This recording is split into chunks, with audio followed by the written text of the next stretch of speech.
القدر خير من ألف شهر تنزل الملائكة والروح فيها بإذن ربهم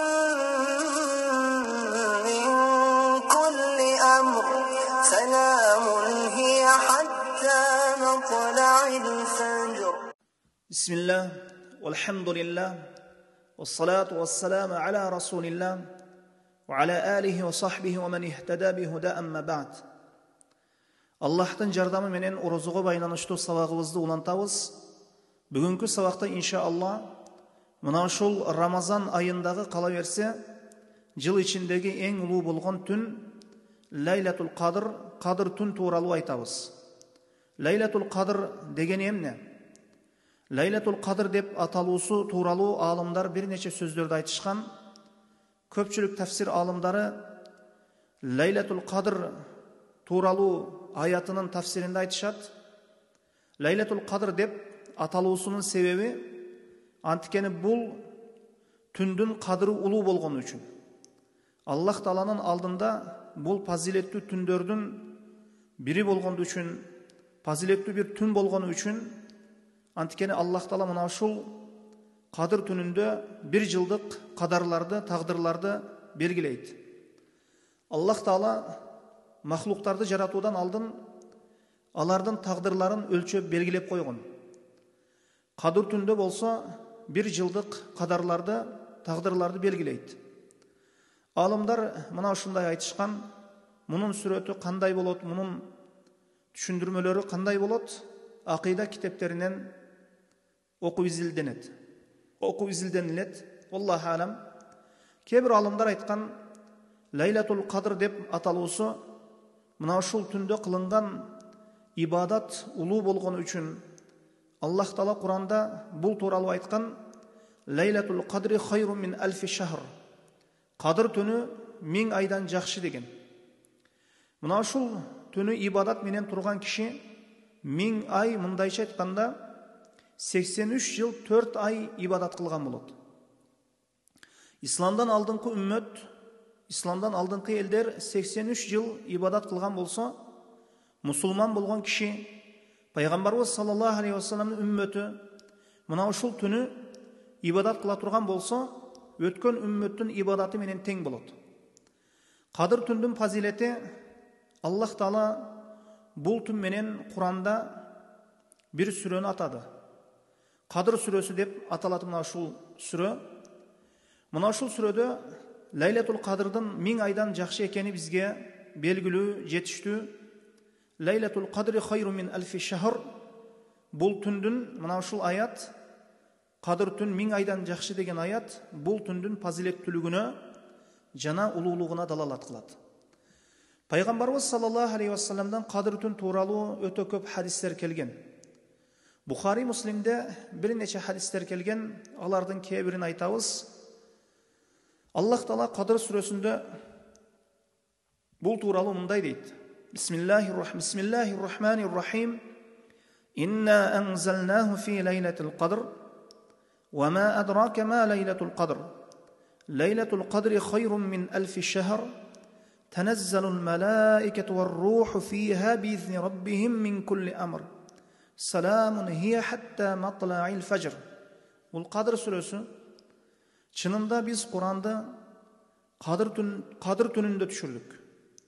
Кадыр түн эмне экенин эгер биз үйрөтпөсөк, о Мухаммад саллаллаху алейхи вассалам, сен кайдан билмеген элең? Кадыр түнү 1000 айдан да жакшы. Анткени бул түнү периштелер жана рух Жебреил Раббисинин рухсаты боюнча ар турдуу иштер менен жер бетине түшөт. Ал таңга чейин саламаттык түнү. Биз Куранды Кадыр түндө түшүрдүк. Алымдардын бир пикирине көрө Лайлатул Кадр Рамазан айында. Бир гана Рамазан айынын кайсы түнүндө экенинде талаш тартыш бар. Муну кийинчерээк баяндайбыз. Алымдар айтат, Аллах Таала Куранды толугунча, толук түрдө Лавхул Махфузга түшүргөн. Мына ушул түн ошол күн Лайлатул Кадрга туура келген. Аллах Таала Бакара сүрөсүндө айтат: "Шахру Рамадан аллази унзила фихил Кур'ан." Рамазан айы анда Куран түшкөн ай. Алымдар Ибн Аббас радиаллаху анхудан риваят кылып айтышат: Аллах Таала Куранды Лавхул Махфуздан дүйнө асманына, дүйнөгө жакын асманга түшүргөн. Мына ушул тууралуу Табари риваят кылган сөздө, риваятта мунун сахих деген билбейт экенмин. Аллаху алам, Табари тафсиринде айткан: Аллах Таала Лавхул Махфуздан Куранды дүйнө асманындагы Байтул Иззага бир убакыттын өзүндө баарасын түшүргөн. Соң мына ушул Курани Керим 23 жыл аралыгында пайгамбарыбыз саллаллаху алейхи вассаламга ошол дүйнөгө жакын асмандан жердеги окуяларга карап, абалга карап түшүп турган. Бул хадисти Табари өзүнүн тафсиринде баяндаган. Бул хадистин сахих заифтыгын билбейт экенмин. Жана ошону менен бирге мына ушул риваятты, мына ушул хадисти дагы Ибн Касир рахимахулла да тафсиринде айтып кеткен. Негизгиси Аллах Таала мына ушул Куранды түшүргөн түн Кадыр түнү дешкен. Ва ма адрака лайлатул Кадр. О Мухаммад, бул Кадыр түндүн эмне экенин, анын кадыры эмне экенин кайдан билесиң? Алымдар айтат, ошол тафсиринде, мына ошол Кадыр түнгө байланыштуу тафсирде адрака сөзү мади, өткөн чак фейли, өткөн чак этиши менен келсе, Аллах Таала анын артынан ошол нерсенин баянын айтат. Эмне баяндаларын айтат. Вама адрака, сиз кайдан билесиз деп өзү сураган нерсени өзү баян кылат Аллах Таала. Юдрика музари фейли менен келсе, өткөн чак, учур чак фейли менен келсе, мына ошол мудари калимасы менен келсе, Аллах Таала аны баяндабайт. Вама юдрика лаалла саата кариба. Сен кайдан билесиң кыямат сааты жакындыр. Аллах Таала мунун кабарын баяндаган эмес. Кайсы бир орунда адрака сөзү ошол өткөн чакта келсе, мади калимасы менен келсе, ошол өзү мына ушул сөздөн кийин ошол нерсени өзү баяндайт. Кудум ушул сүрөдө дагы мына ушундай келген: Инна анзалнаху фи лайлатил Кадр ва ма адрака ма лайлатул Кадр. Биз Куранды Лайлатул Кадрда түшүрдүк. Сиз, о Мухаммад саллаллаху алейхи вассалам, Лайлатул Кадрды эмне экенин кайдан билесиз? Лайлатул Кадри хайрун мин алфи шахр. Кадр түн, ошол Лайлатул Кадр бул 1000 айдан жакшы. 83 жыл 4 айдан жакшы. Мына ушул түндө Жебрейил алейхиссалам жана периштелер жер бетине түшүп келишет. Булар таңга чейин, ошол таңга, эрте таңга чейин болушат. Саламун хия хатта матлаил фажр. Мына ушул аяттан, мына ушул Кадыр түнгө байланыштуу мына ушул аяттан билебиз. Кадыр түндүн башталуусу жана бүтүүсү мына ушул аятка көрө алымдар айтышат. Кадыр түндүн башталуусу күн баткандан баштап таңга чейин болот. Саламун хия хатта матлаил фажр. Салам мына ушул түндө, ошол мына ушул түн киргенде, Кадыр түнү болгон түндө шайтандар адамдарга зыян бере албайт. Тынчтык түнү болот. Мына ушул түнү инсандар, адамдар бул түндү ибадаттар менен өткөрүүгө аракет кылуулары керек. Пайгамбарыбыз саллаллаху алейхи вассаламдан бир хадис айтайлы. Бул түндүн фазилетине далалат кылган. Пайгамбарыбыз саллаллаху алейхи вассалам хадис келген, пайгамбарыбыз саллаллаху алейхи вассаламдан келген хадисте айтылат. Кад жаакум шахру рамадан, шахрун мубаракун, ифтарадаллаху алейкум сияма, яфтаху фиhi абуабул джанна, юфтаху фиhi абуабул джанна, ва юглаку фиhi абуабул джахим, ва тагуллу фиhi шаятин, фиhi лейлатун хайрун мин алфи шахр, ман хурима хайраха факаду хурим. Пайгамбарыбыз саллаллаху алейхи вассалам айтты: силерге Рамазан айы кирип келди. Бул ай Аллах Тааладан, бул айда Аллах Таала берекеттүү кылган. Бул берекелүү бир ай. Бул айдын орозосун силерге парз кылды. Бул айда бейиш эшиктери ачылат, тозок эшиктери жабылат. Бул айда шайтандар байланат. Кандай десем, чынжырланат, кишенделет. Анда bir түн бар 1000 айдан жақшы. Ким бұл айдың жақшылығынан махрум болса, құру қалған болса, бұл түнді башқа түндердей ұқтап өткөрсө, ибадат менен алек болбосо, бұл түнді күнөө менен өткөрсө, чыныгы мына ушул түндүн жақшылығынан құр жалақ қалған адам. Ошол жақшылығынан құр жалақ қалған киши дейт. Мына ушул түн менен Аллах Таала барыбызды рызык кыласын. Мына ушул түн барыбызга насип кылган болсун. Пайгамбарыбыз саллаллаху алейхи вассалам айтат: "Ман қама фи лейлатил қадр иманан ва ихтисабан, гуфира лаху ма тақаддама мин занбих", муттафақун алейх. Имам Бухари жана имам Муслим риваят кылган хадисте пайгамбарыбыз саллаллаху алейхи вассалам мындай дейт: Кимде ким Кадыр түндү Аллахка иман келтирген абалда жана ибадатына ажыр сураган абалда өткөрсө, Куран окуп чыкса, намаз окуп чыкса, зикир кылып чыкса, анын ошол алдыңкы күнөөлөрү кечирилет дейт. Ма тақаддама мин занбих дегени бардык күнөөлөрү кечирилет дейт кейбир алымдар. Кейбир алымдар кичине күнөөлөрү кечирилет дейт.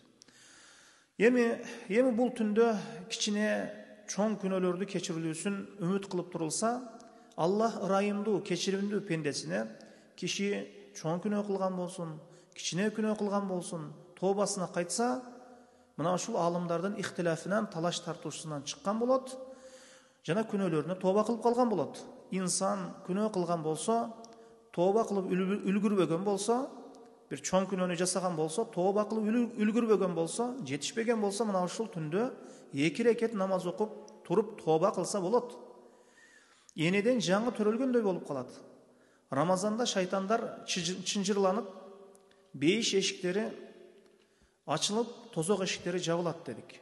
Мына бул хадисте көп адамдар сурашат, шайтандар чынжырланса, байланса, бейиш эшиктери ачылса, тозок эшиктери жабылса, адамдардын кебири күнөөгө батып жүрүшөт, күнөө кылууларын улантып жатышат, орозо тутуп дагы насыбай сигарет чегип жүрөт, же орозо чыккандан кийин дагы алкаштыгына ошол арак ичүүгө кайтып башташат.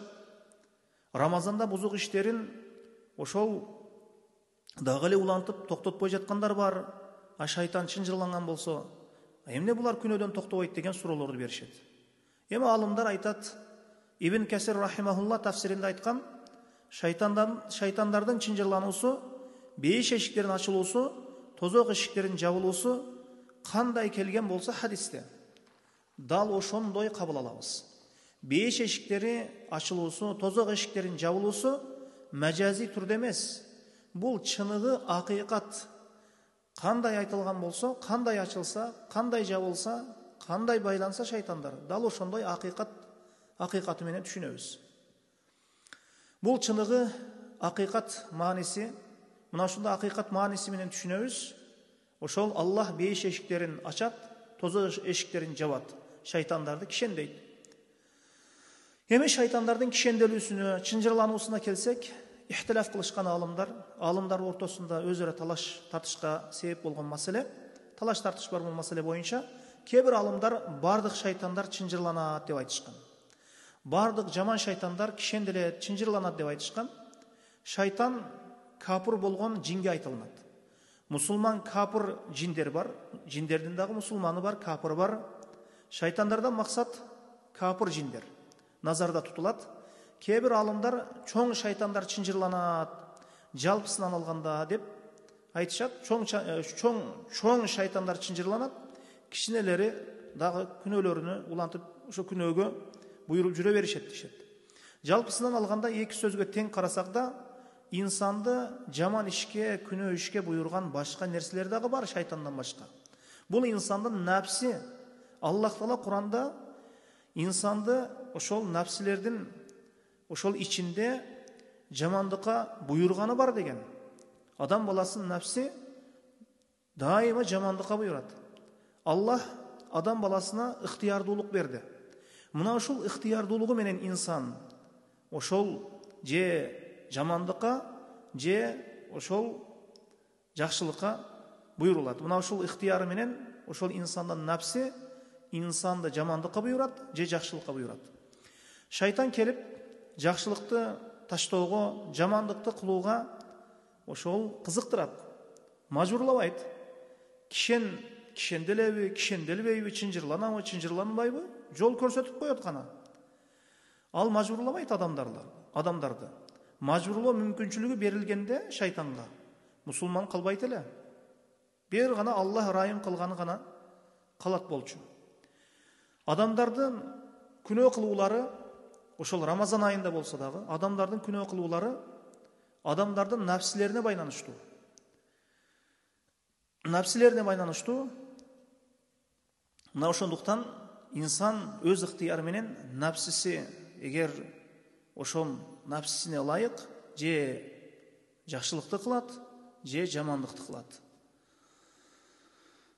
Аллах Таала Нас сүрөсүндө айткан: "Минал джиннати ван нас" деп. Адамдарды азырыган шайтандар жиндерден жана адамдардан болот. Кээ бир адамдар шайтан кылган ишти кылат.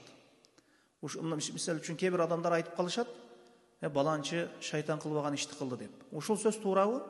Абалга карап туура болот. Мекке мушриктери пайгамбарыбыз саллаллаху алейхи вассаламды жок кылуу боюнча чогулганда Абу Жахил айтат: "Ар бир уруудан бир мыкты жигиттерди жыйнап алып, алардын ар бирине бирден найза берип, Мухаммад ошол төшөгүнө жаткан кезде ар бири урат, ага ар бири саят найза менен. Мухаммаддын уруусу ал өлгөндөн кийин бизден өч ала албайт. Диятын талап кылат, кунун талап кылат, биз аны кунун беребиз" дешет. Мына ушул Абу Жахилдин ошол үйрөткөнү, ошол пикири, мына ушундай айткан сөзү шайтанга аябай жагат. Шайтан сүйүнүп кеткен. Инсандын напси жамандыкка баштайт. Эмне болгондо дагы бул хадистеги кыскача инсандын напси жамандыкка баштайт. Эмне болгондо да бул хадис боюнча кыскача айтсак, инсандын напси жамандыкка буйрат. Анткени Аллах Таала Куранда айтат: "Иннан нафса ламмаратун биссу". Чындыгында нафс жамандыкка буйрат дейт. Шайтан кишенделген болсо, чынжырланган болсо, инсандын напси чынжырланган, байланган жок да. Мына ошондуктан инсандын жаман ишке баруусуна Рамазан айы болсо дагы анын напси себеп болот. Эми шайтан кыямат күнү дагы адамдарды күнөөгө буйруганын, аларды капырлыкка буйруганын үндөгөнүн, ал ошол мажбурлабаганын, бирок үндөп койгондугун моюндайт. Шайтан адамдарды капырлыкка, ошол жаман иштерге, күнөө иштерге үндөп коет. Аларды мажбурлабайт. Аларга көрсөтүп коет. Аларды азгырып коет. Бирок алардын колунан же бутунан бир мажбурлабайт. Кыяматта шайтан айтат: "Мен буларды мажбурлаган жокмун" дейт. Аларга жол көрсөттүм, өздөрү кылды, өздөрү барып жасады. Эч кимдин оозуна аракты куйган жок. Эч кимдин оозуна ошол сигаретти, ошол чылымды салган жок. Мына ошондуктан шайтан көрсөтүп коет. Ал көрсөтөт, ал буйрат, бирок инсанды мажбурлай албайт. Эгер шайтан күнөөгө мажбурлаганда, инсан мазлум болгон абалда болор эле. Аллах зулум кылуудан аруу болгон зат. Эми бул хадиске кыскача түшүндүрмө бердик. Лайлатул Кадрдын фазилети бул хадистен билебиз. Аллахтын ажыр сообун үмүт кылган абалда пенде турса, ушул түндө чоң кичине күнөөлөрүнө тоба кылып калса, Аллах анын бардык күнөөлөрүн кечирет. Аллах Таала анын бардык күнөөлөрүн кечирет. Аллахтын фазилети кенен, чексиз, ырайымы чексиз болгон зат. Үчүнчү, Кадыр түнгө, ошол Лайлатул Кадрга байланыштуу маселе, эми Кадыр түн баарыбызды кызыктырган маселе, Кадыр түн кайсы түндө болот? Рамазандын кайсы түнүндө? Муну иншаллах эртеңки сабагыбызда баяндап беребиз. Иншаллах. Wallahu a'lam. Sallallahu ala Muhammadin wa alihi wa sahbihi wa sallam. Subhanakallahumma wa bihamdika ashhadu an la ilaha illa anta astaghfiruka wa atubu ilayk.